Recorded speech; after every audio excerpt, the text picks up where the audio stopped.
Kia ora team, Coach Ray here. I am a marathon running coach who specialises in coaching beginner and recreational athletes to achieve their sporting as well as their health and fitness goals.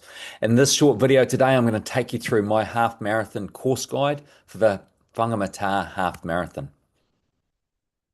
Designed for athletes who are running the Whangamata Half Marathon this weekend, and in it you'll learn some course insights, pacing advice, and performance tips. So overview of the course, you're going to start just outside Williamson Park. You're going to follow the streets through and then head out to Wentworth Valley, turn around and come back the same way into Whangamata. You're then going to head down Otahu Road, a little bit of a dog leg on Rangi Avenue, and then carry on through, completing a second lap. Now, the second lap, it's just a short one. You don't go out the Wentworth Valley. You just straight onto Otahu Road, down onto Rangi Avenue again, and into Williamson Park to finish. You'll notice there's a few small undulations, no significant hills on the course. It's relatively flat. The general strategy for success is a nice consistent effort. Have a conservative start, building your pace through the event so that you can finish strong. I recommend using my 1/3 pacing strategy. This is breaking the race up into 3 7-kilometre chunks. The first 7 kilometres you're going to run at a steady pace. The middle third of the course you're going to run at a faster pace, and then the final 7 kilometres you're going to run at your fastest pace. So that opening 7 kilometres, that takes you out to just past the turnaround in Wentworth Valley. So use that as your key indicator. The second 7 kilometres finishes at the aid station on Otahu Road, and then that final 7 kilometres is getting back to Williamson Park and doing that second short lap. Now, if you find yourself relatively fresh in the final few kilometres, increase your pace a little bit more. Pick that pace up.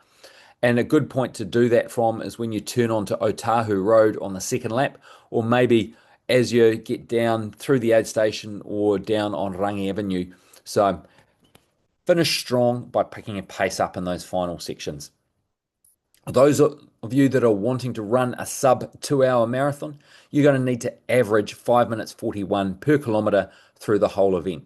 To do so, I want you to start nice and calm and at a steady pace. Don't try and get caught up in the pace of all the faster runners. Let them run ahead of you. They're going to finish faster than you anyway, so don't try and burn some matches and get too tired too early. Nice relaxed start. Focus on your cadence and on your posture, particularly later on in the event. As you get tired and fatigued, your shoulders are going to round, your back's going to hunch, your head's going to drop, and it's going to be hard to get the oxygen going into your lungs.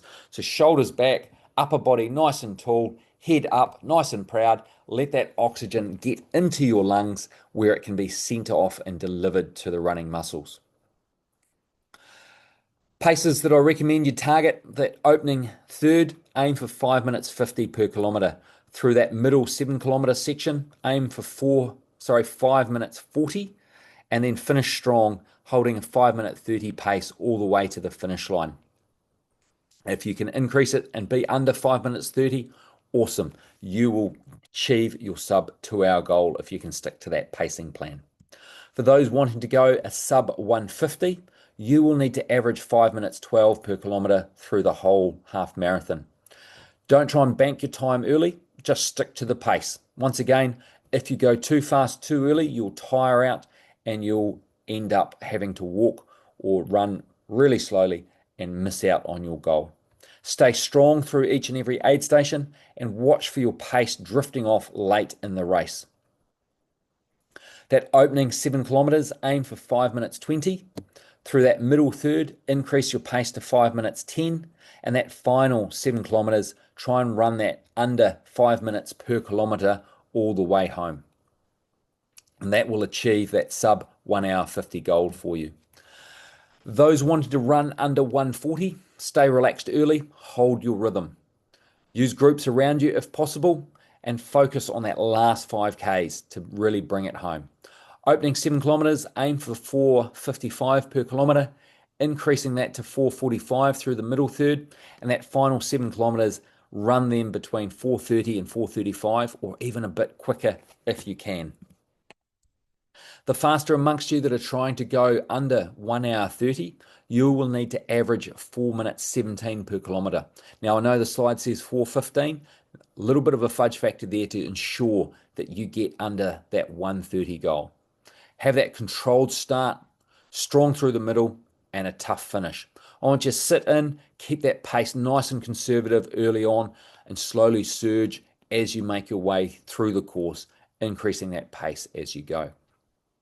Now, most people will be training and racing using a GPS Garmin watch or another brand using pace. But if you are using heart rate or running power to train with, reach out, touch base with me, and I can give you some guidance on what your targets will be to achieve your goal of sub 130, because both heart rate and running power are individual to the athlete, not to the goal that's trying to be achieved.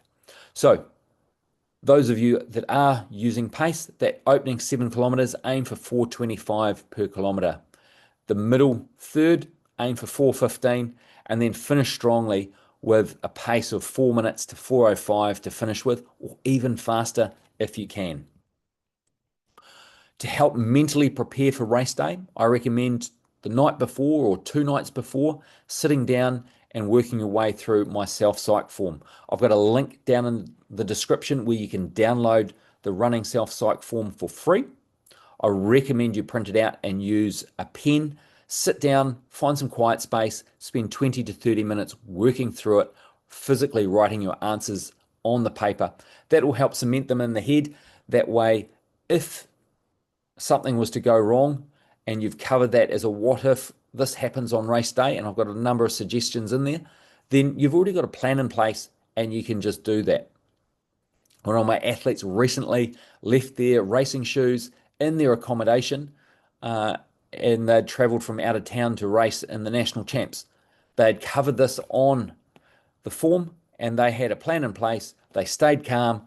They managed to get their racing shoes, get warmed up, get their racing shoes on, and have a fantastic race. So the self-psych form helps you develop your race plan, as well as, or your race plan, what you're going to do as part of the race, how you're going to execute it, and then covers off all the what if things. So you've got a bit of an idea to help stay calm. It's going to increase your chance of achieving your goals. So click the link down in the description, download it for free, and use it for success. I've touched on my 1/3 pacing strategy, and I do recommend breaking the race into achievable chunks. A lot of people will prefer 5 kilometre chunks, and then you've got 4 of them, plus a little bit left to run. If you do the 7 kilometre chunks, there's 3 of them, and then you're pretty much done and dusted. Some people like counting every kilometre, and that makes 21.1 of them, and there's a lot to count, and it's quite mentally draining. I recommend bigger chunks.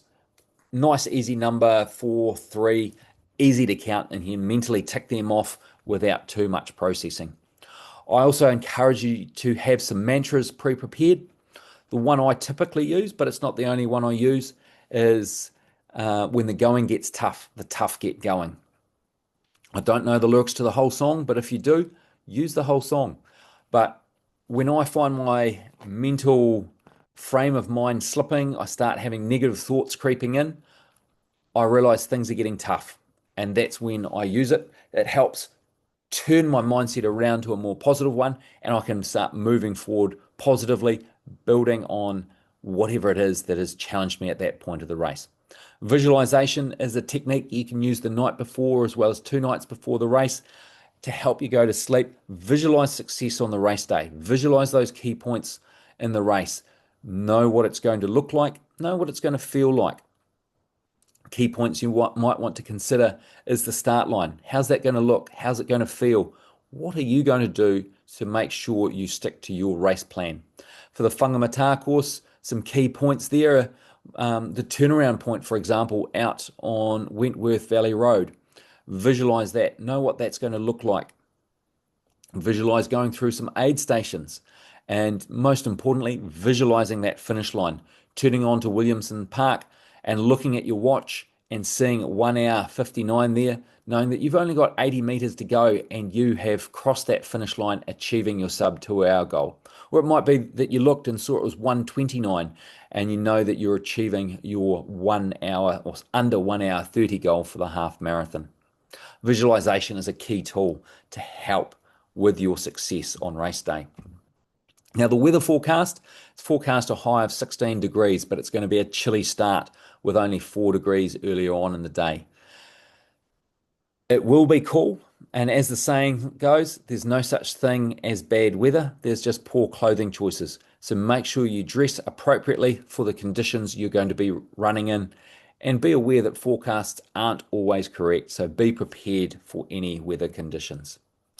In the aid stations, there's going to be talk electrolyte, and there's also going to be water available. Now, the aid stations are cupless, so make sure you've got some method of carrying or consuming the electrolyte or the water, whether you're carrying a bottle, have a hydration pack, or maybe you're carrying one of the silicone-based cups that you can just fill up as you go through the aid stations.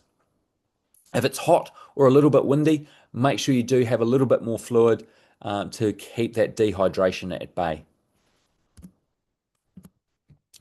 Race morning, make sure you've got your running shoes, your cap, your sunglasses, your race number. I discussed an athlete from a race earlier in the year who didn't take their running shoes, but they sorted that.